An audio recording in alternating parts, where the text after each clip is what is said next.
Ranking Member Hirano.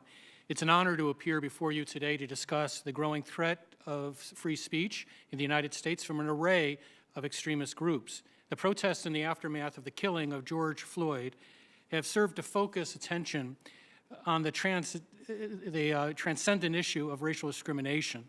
I think we all agree we cannot let this moment pass for a national dialogue on racial justice. That dialogue, however, is increasingly turning into a diatribe on our campuses, on our streets, even in our media. We're losing the opportunity to reach consensus because of rising violence and intolerance for opposing views. If we are to come together as a nation, we have to be able to speak to one another freely and without fear. I welcome this hearing because I fear that we are at a crossroads in this country on free speech. We're witnessing unprecedented erosion of this defining right in our democracy. The protests around this country involve a wide array of groups on the political spectrum, from both the far right and the far left. I discussed that in my written testimony. However, Antifa is arguably the most successful anti-speech movement of this generation, using physical threats and intimidation to silence those with dissenting views.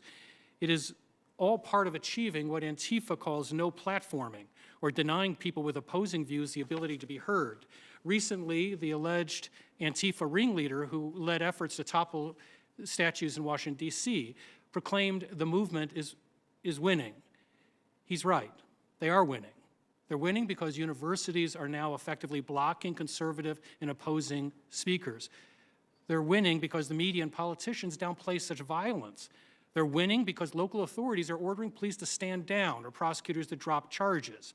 And they're winning because free speech is being treated as a destabilizing or threatening factor in our schools and society. In my written testimony, I explore ways for Congress to reinforce free speech through a mix of measures from federal enforcement to federal funding. It is by no means an easy task because government enforcement itself can chill free speech. However, threats against free speech have now reached a critical mass in our schools and on our streets. We can either act or we can remain passive pedestrians to what inevitably comes next. House Judiciary Chairman Jerry Nadler recently said that accounts of Antifa violence in places like Portland are a myth. Antifa is no myth. The decentralized organization and fluid communications used by Antifa groups give superficial support to such denials. Antifa trains members to remain anonymous. It's all here in the Antifa handbook, which explains the strategy of anonymity by mass to allow the offensive side of block tactics to flourish. Antifa was expressly founded as a movement at war with free speech, defining the right itself as a tool of oppression. That is also clearly stated in this handbook.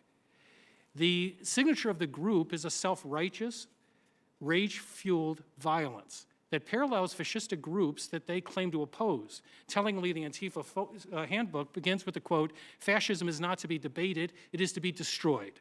And fascism is a term that morphs into a wide variety of targets deemed unacceptable by Antifa, from capitalism to patriarchy to police.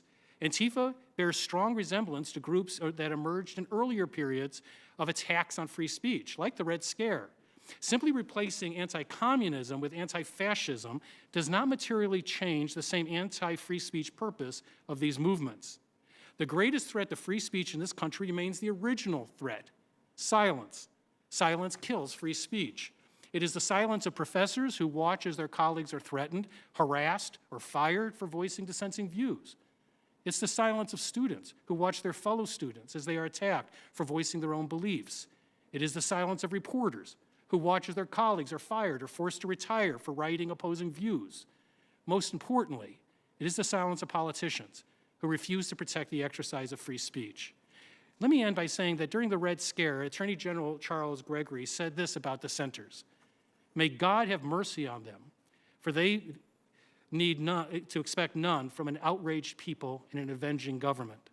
The avenging elements in our society are now found in groups like Antifa, and a growing number of writers, academics, and others who are embracing orthodoxy over diversity of thought.